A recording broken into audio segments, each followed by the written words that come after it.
ಸ್ನೇಹಿತರೆ, ಮೀಡಿಯಾ ಮಾಸ್ಟರ್ಸ್ಗೆ ಸ್ವಾಗತ, ಸುಸ್ವಾಗತ. ಗೆಳೆಯರೆ, ಬ್ಲೆಸ್ಸಿಂಗ್ಸ್ ಇನ್ ಡಿಸ್ಗೈಸ್ ಅನ್ನೋ ಮಾತನ್ನು ನೀವು ಕೇಳಿರಬೇಕು. ದೆಹಲಿಯ ಸ್ಫೋಟದ ವಿಷಯದಲ್ಲಿ ಈ ಮಾತನ್ನ ಹೇಳಬಾರ್ದು, ಆದರೂ ಅಲ್ಲಾಗಿರೋದೇನೆ. ದೆಹಲಿಯಲ್ಲಿ ಪ್ರಾಣ ಕಳ್ಕೊಂಡವರನ್ನ ಹುತಾತ್ಮರು ಅಂತಲೇ ಕರಿಬೇಕಾಗುತ್ತೆ. ಯಾಕೆಂದ್ರೆ ಅಲ್ಲಿ ಸಾವಿಗೀಡಾದ ಆ 13 ಮಂದಿ ಭಾರತದ ನೂರಾರು ಪ್ರಾಣಗಳನ್ನ ಕಾಪಾಡಿದ್ದಾರೆ. ಅಲ್ಲಿ ಅವತ್ತೊಂದು ದಾಳಿ ಸಂಭವಿಸದೆ ಹೋಗಿದ್ದಿದ್ರೆ ಉಗ್ರ ಡಾಕ್ಟರ್ಗಳು ಭಾರತದಲ್ಲಿ ಮಾರಣ ಹೋಮವನ್ನೇ ನಡೆಸಿಬಿಡ್ತಾ ಇದ್ರು ಏನೋ. ಈ ಬಗ್ಗೆ ಹಿಂದಿನ ವಿಡಿಯೋಗಳಲ್ಲಿ ಸಾಕಷ್ಟು ಮಾಹಿತಿಯನ್ನ ನಿಮ್ಮ ಜೊತೆ ಹಂಚಿಕೊಂಡಿದ್ದೀನಿ. ಆದರೆ ಇಲ್ಲಿ ಅಂಥದ್ದೇ ಮತ್ತೊಂದು ವಿಷಯ ಬೆಳಕಿಗೆ ಬರ್ತಾ ಇದೆ.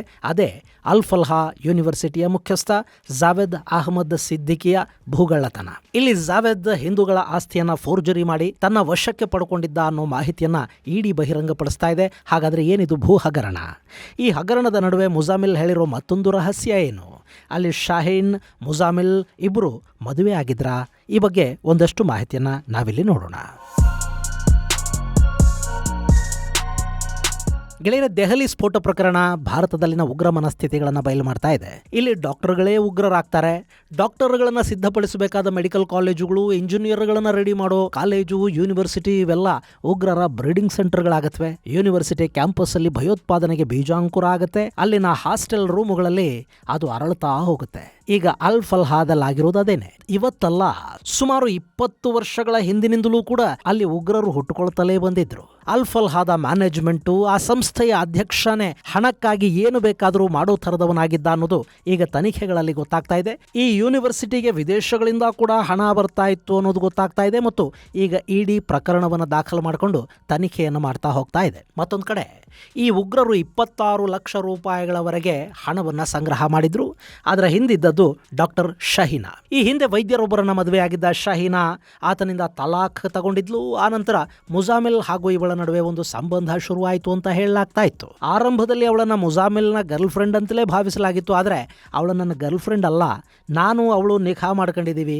ಅಲ್-ಫಲಾಹ್ದ ಮಸೀದಿಯಲ್ಲೇ ನಮ್ಮಿಬ್ಬರ ನಿಖಾ ಆಗಿದೆ, ಅವಳು ನನ್ನ ಬೀವಿ ಅಂತ ಮುಜಾಮಿಲ್ ಪೊಲೀಸರ ಮುಂದೆ ಹೇಳ್ಕೊಂಡ. ಇಲ್ಲವಳು ಮುಜಾಮಿಲ್ಗೆ ಹೆಂಡತಿನೋ ಗರ್ಲ್ ಫ್ರೆಂಡೋ ಮತ್ತೊಂದು ಅನ್ನೋದು ಮುಖ್ಯ ಅಲ್ಲ. ಒಟ್ಟಲ್ಲಿ ಅವಳು ಜಿಹಾದಿಯಾಗಿ ಬದಲಾಗಿದ್ಲು ಅನ್ನೋದಷ್ಟೇ ಅಲ್ಲಿ ಮುಖ್ಯ. ಅವಳು ಭಾರತದಲ್ಲಿ ಜೈಷ್ನ ಮೊಮಿನತ್ನ ನಾಯಕತ್ವವನ್ನು ವಹಿಸಿಕೊಂಡಿದ್ಲು. ಹಾಗೆ ಈ ಡಾಕ್ಟರ್ಸ್ ಗ್ಯಾಂಗ್ 26 ಲಕ್ಷ ರೂಪಾಯಿಗಳಷ್ಟು ಹಣವನ್ನು ಕ್ರೌಡ್ ಫಂಡಿಂಗ್ ಮೂಲಕ ಸಂಗ್ರಹಿಸಿತ್ತಲ್ಲ, ಅದರ ಪ್ರಮುಖ ರೂವಾರಿಯಾಗಿದ್ದವಳೆ ಈ ಶಾಹೀನಾ.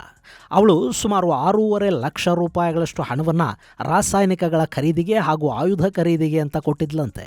ಆಯುಧ ಅಂದರೆ ಅನಂತನಾಗ್ ಜಿಲ್ಲೆಯ ಆಸ್ಪತ್ರೆಯಲ್ಲಿ ಡಾಕ್ಟರ್ ಆದಿಲ್ ರದಾರ್ನ ಕೊಠಡಿಯಲ್ಲಿ ಸಿಕ್ತಲ್ಲ AK-47 ಮತ್ತು ಶಾಹೀನ್ ಬಳಿ ಇದ್ದ ಮತ್ತೊಂದು AK, ಹಾಗೆ ಸ್ಫೋಟಕ್ಕೆ ಅಂತ ತರಿಸಲಾದ ಫರ್ಟಿಲೈಸರ್ ಕೆಮಿಕಲ್ ಖರೀದಿಗೆ ಕೂಡ ಹಣವನ್ನು ಹೊಂದಿಸಿಕೊಟ್ಟಿದ್ದು ಇದೇ ಶಾಹೀನಾ. ಅದರ ಜೊತೆ ದೆಹಲಿಯ ಸ್ಫೋಟದ ರೂವಾರಿ ಡಾಕ್ಟರ್ ಉಮರ್ ನಬಿಗೆ 3 ಲಕ್ಷ ರೂಪಾಯಿಗಳಷ್ಟು ಹಣ ಕೊಟ್ಟಿದ್ದ ಅವಳು ಅದರಲ್ಲಿ ಫೋರ್ಡ್ ಎಕೋಸ್ಪೋರ್ಟ್ಸ್ ಕಾರನ್ನು ಖರೀದಿ ಮಾಡೋದಕ್ಕೆ ಹೇಳಿದ್ಲು ಅನ್ನೋ ಮಾಹಿತಿ ಸಿಗ್ತಾ ಇದೆ. ಇನ್ನುಳಿದ ಹಣ ಹವಾಲಾ ಮೂಲಕ ಮುಜಾಮಿಲ್ಗೆ ತಲುಪಿತ್ತಂತೆ. ಆ ಬಳಿಕ ಅದು ಅಲ್-ಫಲಾಹ್ ಯೂನಿವರ್ಸಿಟಿಯನ್ನು ತಲುಪಿತು. ಮುಂದೆ ಆ ಹಣದ ವಿಷಯದಲ್ಲೇ ಮುಜಾಮಿಲ್ ಹಾಗೂ ಉಮರ್ ನಡುವೆ ಒಂದು ಮನಸ್ತಾಪ ಕೂಡ ಶುರುವಾಯಿತು ಅಂತ ಹೇಳ್ತಾರೆ. ಇನ್ನು ಈ ಹಣದ ಮೂಲವನ್ನು ಬೆನ್ನಹತ್ತಿದ ತನಿಖಾ ಸಂಸ್ಥೆಗಳಿಗೆ ಅದು ಹವಾಲಾ ಅನ್ನೋದು ಗೊತ್ತಾಯಿತು. ಹಾಗೆ ಅಲ್-ಫಲಾಹ್ ಬಗ್ಗೆ ಕೂಡ ಅವರೊಂದು ಸ್ವಲ್ಪ ಕೆದಕೋದಿಕ್ಕೆ ಶುರು ಮಾಡಿದ್ರು. ಅದರ ಪರಿಣಾಮ ಅಲ್-ಫಲಾಹ್ದ ಅಧ್ಯಕ್ಷ ಸಿದ್ದಿಕಿಯ ಬಣ್ಣ ಕೂಡ ಅಲ್ಲಿ ಬಯಲಾಗ್ತಾ ಹೋಯಿತು. ಜಾವೇದ್ ಅಹಮದ್ ಸಿದ್ದಿಕಿ ಮತ್ತು ಅವನ ತಮ್ಮ ಹಮದ್ ಸಿದ್ದಿಕಿ ಇಬ್ಬರನ್ನು ಅಲ್ಲಿ ಅರೆಸ್ಟ್ ಮಾಡಲಾಯಿತು. ಅವನ ಹವಾಲಾ ಜಾಲದ ಬಗ್ಗೆ ತನಿಖೆ ಶುರು ಮಾಡಿದ್ದ ಏಜೆನ್ಸಿಗಳಿಗೆ ಈಗ ಮತ್ತೊಂದು ವಿಷಯ ಗೊತ್ತಾಗ್ತಾ ಇದೆ. ಗೆಳೆಯರೆ, ಇಲ್ಲಿ ಆಶ್ಚರ್ಯ ಅನಿಸೋದೇನು ಅಂದರೆ, ಈ ಜಾವೇದ್ ಸಿದ್ದಿಕಿ ಹಾಗೂ ಅವನ ತಮ್ಮ ಹಮದ್ ಸಿದ್ದಿಕಿ ಇಬ್ಬರ ಮೇಲೂ ಸಾಕಷ್ಟು ಫ್ರಾಡ್ ಕೇಸುಗಳು ಈ ಹಿಂದೆ ಕೂಡ ಇದ್ದು. ಆದರೂ ಅವರಿಗೆ ಕಾಲೇಜುಗಳನ್ನು ಮಾಡೋದಕ್ಕೆ ಅನುಮತಿ ಹೇಗೆ ಕೊಟ್ಟರು? ಅಲ್ಲಿ ಅವರು ಏನು ಮಾಡ್ತಾ ಇದ್ದಾರೆ, ಯಾರಿವರು, ಇವರ ಕ್ರಿಮಿನಲ್ ಹಿನ್ನೆಲೆಗಳೇನು ಅನ್ನೋದನ್ನು ತಿಳ್ಕೊಳ್ಳದೆ ಅಲ್-ಫಲಾಹ್ ಅನ್ನೋದನ್ನು ಖಾಸಗಿ ಯೂನಿವರ್ಸಿಟಿಯನ್ನಾಗಿ ಹೇಗೆ ಮಾಡಲಾಯಿತು? ಸಾಕಷ್ಟು ವರ್ಷಗಳಿಂದ ಹರಿಯಾಣದಲ್ಲಿ BJP ಆಡಳಿತಾನೇ ಇದೆ. BJP ತನ್ನನ್ನು ತಾನು ರಾಷ್ಟ್ರವಾದಿ ಹಿಂದೂ ಪಕ್ಷ ಅಂತೆಲ್ಲ ಹೇಳ್ಕೊಳುತ್ತೆ. ಅವರದ್ದೇ ಆಡಳಿತ ಇರೋ ರಾಜ್ಯದಲ್ಲಿ ಇಂಥದ್ದೊಂದು ಯೂನಿವರ್ಸಿಟಿ ಇದೆ ಅನ್ನೋದವರಿಗೆ ಗೊತ್ತಾಗ್ಲಿಲ್ವಾ? ಈ ಹಿಂದೆ ಅಹಮದಾಬಾದ್ ಬಾಂಬ್ ಸ್ಫೋಟದ ಆರೋಪಿ ಕೂಡ ಇದೇ ಶಿಕ್ಷಣ ಸಂಸ್ಥೆಯ ಜೊತೆ ನಂಟು ಹೊಂದಿದ್ದ ಅನ್ನೋದು ಗೊತ್ತಾದ ನಂತರನೂ ಈ ಸಂಸ್ಥೆಗೆ ಅನುಮತಿಗಳು ಹೇಗೆ ಸಿಕ್ವು? ಮಜಾ ಏನು ಗೊತ್ತಾ? ಈ ಅಲ್-ಫಲಾಹ್ ಯೂನಿವರ್ಸಿಟಿ ಇದೆಯಲ್ಲ, ಇದನ್ನು ಉದ್ಘಾಟನೆ ಮಾಡಿದ್ದು ಹರಿಯಾಣದ ಕಾಂಗ್ರೆಸ್ ನಾಯಕ ಮತ್ತು ಅಲ್ಲಿನ ಮುಖ್ಯಮಂತ್ರಿ ಕೂಡ ಆಗಿದ್ದ ಭೂಪೇಂದ್ರ ಸಿಂಗ್ ಹೂಡಾ. ಇದು 1997ರಿಂದ 2014ರವರೆಗೆ ಕೇವಲ ಕಾಲೇಜ್ ಮಾತ್ರ ಆಗಿತ್ತು. 2014ರಲ್ಲಿ ಇದು ಖಾಸಗಿ ಯೂನಿವರ್ಸಿಟಿಯಾಗಿ ಬದಲಾಯಿತು. ಆ ಸಂದರ್ಭದಲ್ಲಿ ಹರಿಯಾಣದ ಮುಖ್ಯಮಂತ್ರಿಯಾಗಿದ್ದವರು ಭೂಪೇಂದ್ರ ಸಿಂಗ್ ಹೂಡಾ ಅವರೇ ಖುದ್ದಾಗಿ ಬಂದು ಕಾಲೇಜಿನ ಉದ್ಘಾಟನೆಯನ್ನು ಕೂಡ ಮಾಡ್ತಾರೆ. ಈ ಕಾಲೇಜು ಸ್ಥಾಪನೆಯಾದಾಗಲೂ ಅಲ್ಲಿ ಕಾಂಗ್ರೆಸ್ ಇತ್ತು. ಇದು ಯೂನಿವರ್ಸಿಟಿಯಾಗಿ ಬದಲಾಗಿದ್ದು ಕೂಡ ಕಾಂಗ್ರೆಸ್ ಆಡಳಿತದಲ್ಲೇ. ಆದರೆ ಆ ನಂತರ BJP ಬಂತಲ್ಲ, ಅವರಾದರೂ ಈ ಬಗ್ಗೆ ಒಂದು ಸ್ವಲ್ಪ ಗಮನ ಹರಿಸಬಹುದಿತ್ತು. ಆದರೆ ಅವರು ಇದ್ರ ಬಗ್ಗೆ ತಲೆ ಕೆಡಿಸ್ಕೊಳ್ಳೋದಿಕ್ಕೆ ಹೋಗಲಿಲ್ಲ. ಇಲ್ಲಿ ತುಷ್ಟೀಕರಣ ಅನ್ನೋದನ್ನ ಕಾಂಗ್ರೆಸ್ ಮಾತ್ರ ಮಾಡುತ್ತೆ ಅಂತ ನಾವು ಅಂದುಕೊಳ್ಳೋದೇನು ಬೇಡ. ತುಷ್ಟೀಕರಣದಲ್ಲಿ ಯಾರು ಯಾರಿಗಿಂತಲೂ ಕಡಿಮೆ ಇಲ್ಲ. ನಮ್ಮ ಕರ್ನಾಟಕದಲ್ಲೂ ಇವರು ಆಳ್ವಿಕೆ ಮಾಡಿದ ದಿನಗಳಲ್ಲಿ ಏನೆಲ್ಲ ಆಯಿತು ಅನ್ನೋದು ನಮಗೆ ಗೊತ್ತಿದೆ ಅಲ್ವಾ. ಅಲ್ಲಾಗಿದ್ದು ಅದೇನೆ. ಇನ್ನು ಈ ಜಾವೇದ್ನನ್ನ ಈಗ ಅರೆಸ್ಟ್ ಮಾಡಿದಾರೆ ನೋಡಿ, ಅವನ ಒಂದೊಂದೇ ಹಗರಣಗಳು ಬಯಲಾಗ್ತಾ ಹೋಗ್ತಾ ಇವೆ. 2004ರಲ್ಲಿ ಅವನೊಂದು ಫೋರ್ಜರಿ ಮಾಡಿದ್ದ. ಆ ಮೂಲಕ ದೊಡ್ಡ ಮಟ್ಟದ ವಂಚನೆಯೊಂದು ಅವನಿಂದ ಆಗಿತ್ತು ಅಂತ ಇಡಿ ಮೂಲಗಳು ಹೇಳ್ತಾ ಇವೆ. ಗೆಳೆಯರೆ, ದೆಹಲಿಯ ಮದನ್ಪುರ್ ಖಾದರ್ನಲ್ಲಿ ಸರ್ವೆ ನಂಬರ್ 792ರಲ್ಲಿ ಹಿಂದೂಗಳಿಗೆ ಸೇರಿದ ಭೂಮಿಯೊಂದಿತ್ತು. ಅದಕ್ಕೆ ನಕಲಿ ದಾಖಲೆಗಳನ್ನು ಸೃಷ್ಟಿ ಮಾಡಿದ್ದ ಈ ಸಿದ್ದಿಕಿ ಅಂಡ್ ಗ್ಯಾಂಗ್ ಆ ಭೂಮಿಯನ್ನು ಅಕ್ರಮವಾಗಿ ತಮ್ಮ ವಶಕ್ಕೆ ತಗೊಳ್ತು. ಅದನ್ನು ತರ್ಬಿಯಾ ಎಜುಕೇಷನ್ ಫೌಂಡೇಶನ್ ಹೆಸರಿಗೆ ಟ್ರಾನ್ಸ್ಫರ್ ಮಾಡಲಾಯಿತು. ಹೀಗೆ ಜಮೀನು ಟ್ರಾನ್ಸ್ಫರ್ ಮಾಡಿಕೊಳ್ಳೋದಕ್ಕೆ ಫೇಕ್ GPAನ ಸೃಷ್ಟಿ ಮಾಡಲಾಯಿತು ಅಂತ ಈಗ ತನಿಖೆಯಲ್ಲಿ ಗೊತ್ತಾಗ್ತಾ ಇದೆ. ಸದ್ಯದ ಮಾಹಿತಿ ಪ್ರಕಾರ 792ನೇ ಸರ್ವೆ ನಂಬರ್ ಜಮೀನಿನ ಮಾಲೀಕತ್ವ 1972ರಿಂದ 1998ರ ನಡುವೆ ಹಿಂದೂ ಕುಟುಂಬವೊಂದರ ಹೆಸರಲ್ಲಿತ್ತು. 1998ರಲ್ಲಿ ಅದರ ಮಾಲೀಕ ಸಾವಿಗೀಡಾಗ್ತಾನೆ. ಆ ನಂತರ ಕೂಡ ಆಸ್ತಿ ಪತ್ರಗಳಲ್ಲಿ ಅವರದ್ದೇ ಹೆಸರಿದೆ. ಆದರೆ 2004ರ ಜನವರಿ 7ನೇ ತಾರೀಕು ಅಲ್ಲಿ ಇದ್ದಕ್ಕಿದ್ದ ಹಾಗೆ ಒಂದು ಜನರಲ್ ಪವರ್ ಆಫ್ ಅಟಾರ್ನಿ ಸೃಷ್ಟಿಯಾಗುತ್ತೆ. ಆಸ್ತಿ ದಾಖಲೆಗಳಲ್ಲಿ ಯಾರ ಹೆಸರಿತ್ತೋ ಅವರೇ ಸಹಿ ಮಾಡಿಕೊಟ್ಟ ಪವರ್ ಆಫ್ ಅಟಾರ್ನಿ ಅದು. 1998ರಲ್ಲಿ ಸಾವಿಗೀಡಾದವರು 2004ರಲ್ಲಿ ಬಂದು ಇವನಿಗೆ ಪವರ್ ಆಫ್ ಅಟಾರ್ನಿ ಮಾಡಿಕೊಡೋದಕ್ಕೆ ಹೇಗೆ ಸಾಧ್ಯ ಆಗುತ್ತೆ? ಅಲ್ಲಿ ಏನು ಸತ್ತವರ ಆತ್ಮ ಎದ್ದು ಬಂದು GPA ಮಾಡಿಕೊಡ್ತಾ? ಇದು ಇಡಿ ಮುಂದಿದ್ದ ಪ್ರಶ್ನೆ. ಹೀಗಾಗಿ ಎನ್ಫೋರ್ಸ್ಮೆಂಟ್ ಡೈರೆಕ್ಟರೇಟ್ ಆ ಪ್ರಕರಣದ ತನಿಖೆಯನ್ನು ಮತ್ತಷ್ಟು ತೀವ್ರಗೊಳಿಸ್ತು. ಆಗ ಅಲ್ಲಿ ಫೋರ್ಜರಿ ಡಾಕ್ಯುಮೆಂಟುಗಳು ಸೃಷ್ಟಿಯಾದವು ಅನ್ನೋದು ಗೊತ್ತಾಯಿತು. ಗೆಳೆಯರೆ, ಇಲ್ಲಿ ಇಡಿ ಹವಾಲಾ ಹಣದ ಬೆನ್ನತ್ತಿ ಈ ಜಾವೇದ್ ಅಹ್ಮದ್ ಸಿದ್ದಿಕಿಯನ್ನು ಹಿಡಿದೇ ಹೋಗಿದ್ದಿದ್ರೆ ಈ ರೀತಿಯ ಸಾಕಷ್ಟು ಪ್ರಕರಣಗಳು ಹೊರಬರ್ತಲೇ ಇರಲಿಲ್ಲ. ಅವತ್ತು ಸಿದ್ದಿಕಿಗೆ ಸಂಬಂಧಪಟ್ಟ 25 ಕಡೆಗಳಲ್ಲಿ ದಾಳಿಗಳನ್ನು ಮಾಡಿ ಸಾಕಷ್ಟು ಮಹತ್ವದ ದಾಖಲೆಗಳನ್ನು ಇಡಿ ಕಲೆ ಹಾಕ್ತು. ಆ ದಾಖಲೆಗಳ ಬಗ್ಗೆ ಕೂಡ ಈಗ ತನಿಖೆ ನಡೀತಾ ಇದೆ. ಇನ್ನು ಸಿದ್ದಿಕಿಯ ಅಲ್ಫಲ್ಹಾ ಸೇರಿದ ಹಾಗೆ ಸಾಕಷ್ಟು ಎಜುಕೇಷನ್ ಸೊಸೈಟಿಗಳು ಹಾಗೂ ಟ್ರಸ್ಟ್ಗಳ ಬಗ್ಗೆ ಕೂಡ ತನಿಖೆ ನಡೆಸೋದಕ್ಕೆ ಕೂಡ ಇಡಿ ಮುಂದಾಗಿದೆ. ಒಟ್ಟಲ್ಲಿ ದೆಹಲಿ ಸ್ಫೋಟ ಅನ್ನೋದು ಕೇವಲ ಭಾರತದಲ್ಲಿನ ಉಗ್ರವಾದಿಗಳನ್ನು ಮಾತ್ರ ಹೊರಗೆಳಿತಿಲ್ಲ, ಬದಲಾಗಿ ಭಯೋತ್ಪಾದಕರ ಬೆನ್ನೆಲುಬಾಗಿ ನಿಂತು ಸಮಾಜದಲ್ಲಿ ತುಂಬಾ ದೊಡ್ಡ ಮನುಷ್ಯರ ವೇಷ ಹಾಕ್ಕೊಂಡ ನೀಚರು, ವಂಚಕರು, ಕಪಟಿಗಳು ಇದಾರಲ್ಲ, ಅವರ ಮುಖವಾಡಗಳನ್ನು ಕೂಡ ಈ ತನಿಖೆ ಕಳಚುತ್ತಾ ಇದೆ. ಇನ್ನು ಸಿದ್ದಿಕಿಯ ಈ ಭೂ ಅಕ್ರಮ ಅವನ ಮೇಲೆ ಇನ್ನಷ್ಟು ಅನುಮಾನವನ್ನು ಹುಟ್ಟಿಸ್ತಾ ಇದೆ.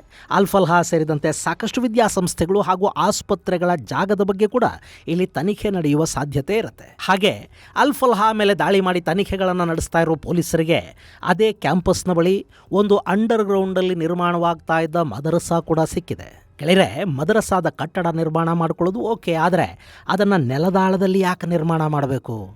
ಅದರ ಅತ್ಯಂತ ಗಟ್ಟಿಮುಟ್ಟಾದ ಕಾಂಕ್ರೀಟ್ ಗೋಡೆಗಳು, ಅದರ ನಿರ್ಮಾಣದ ಶೈಲಿ ಎಲ್ಲ ಕೂಡ ಸಾಕಷ್ಟು ಅನುಮಾನಗಳಿಗೆ ಕಾರಣ ಆಗ್ತಾ ಇದೆ.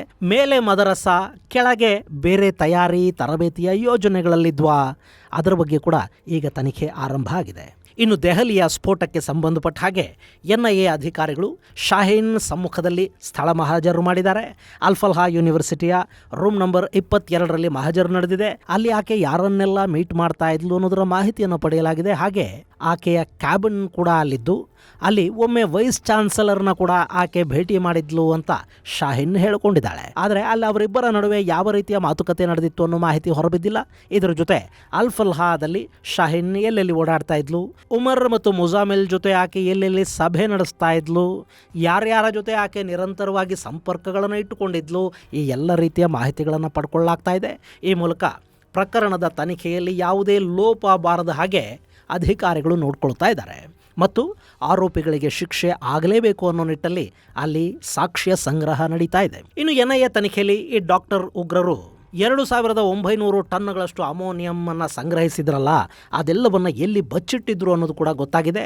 ಅಲ್ಫಲ್ಹಾ ಯೂನಿವರ್ಸಿಟಿಗೆ ಅಂಟಿಕೊಂಡಂತಿರುವ ಮಸೀದಿಯೊಂದರಲ್ಲಿ ಸುಮಾರು 12 ದಿನಗಳ ಕಾಲ ಈ ಅಮೋನಿಯಂ ನೈಟ್ರೇಟನ್ನು ಇಡಲಾಗಿತ್ತು ಅನ್ನೋ ಮಾಹಿತಿಯನ್ನು ಮುಜಾಮಿಲ್ ಬಾಯ್ಬಿಟ್ಟಿದ್ದಾನೆ. ಈ ಸ್ಫೋಟಕ್ಕೆ ಬೇಕಿದ್ದ ಕೆಮಿಕಲನ್ನು ಶಂಕಿತ ಉಗ್ರರು ಎಲ್ಲೆಲ್ಲಿಂದ ಖರೀದಿ ಮಾಡಿದ್ರು ಅನ್ನೋದನ್ನು ಕೂಡ NIA ಪತ್ತೆ ಮಾಡಿದೆ. ಫರೀದಾಬಾದ್ನ BR ಸೈಂಟಿಫಿಕ್ ಅಂಡ್ ಕೆಮಿಕಲ್ಸ್ ಅನ್ನೋ ಅಂಗಡಿಯ ಮೇಲೆ ದಾಳಿ ಮಾಡಿದ್ದಾರೆ. ಆ ಶಾಪ್ ಲಾಲ್ ಬಾಬು ಅನ್ನೋವನಿಗೆ ಸೇರಿದ್ದು. ಅಲ್ಲಿಂದ ಸಾಕಷ್ಟು ಆಸ್ಪತ್ರೆಗಳಿಗೆ ಕೆಮಿಕಲ್ಸನ್ನು ಸಪ್ಲೈ ಮಾಡ್ತಾ ಇದ್ರಂತೆ. ಅದರ ಬಗ್ಗೆ ಮಾಹಿತಿ ಇದ್ದ ಮುಜಾಮಿಲ್ ಸ್ಫೋಟಕಗಳಿಗೆ ಬೇಕಾದ ಕೆಮಿಕಲ್ಗಳನ್ನು ಇಲ್ಲಿಂದಲೇ ಖರೀದಿ ಮಾಡಿದ್ದಾಗಿ ಹೇಳಿಕೊಂಡಿದ್ದಾನೆ. ಒಟ್ಟಲ್ಲಿ ಈ ಡಾಕ್ಟರ್ ಮಾಡ್ಯೂಲ್ನಿಂದ ದಿನಕ್ಕೂ ಕುತೂಹಲಕಾರಿ ಮಾಹಿತಿಗಳು ಹೊರಬೀಳ್ತಾ ಹೋಗ್ತಾ ಇವೆ. ಇದು ಗೆಳೆಯರೆ ದೆಹಲಿ ಸ್ಫೋಟ ಪ್ರಕರಣದ ಆರೋಪಿಗಳು ಪೊಲೀಸರಿಗೆ ಕೊಟ್ಟಿರೋ ಮಾಹಿತಿ ಮತ್ತು ಅಲ್-ಫಲ್ಹಾ ಮುಖ್ಯಸ್ಥನ ಭೂಕಬಳಿಕೆಗೆ ಸಂಬಂಧಪಟ್ಟ ಒಂದಷ್ಟು ಮಾಹಿತಿ. ಮುಂದಿನ ಸಂಚಿಕೆಯಲ್ಲಿ ಮತ್ತಷ್ಟು ವಿಶೇಷಗಳ ಜೊತೆ ಮತ್ತೆ ಭೇಟಿಯಾಗೋಣ. ಅಲ್ಲಿವರೆಗೆ ಜೈ ಹಿಂದ್, ಜೈ ಕರ್ನಾಟಕ.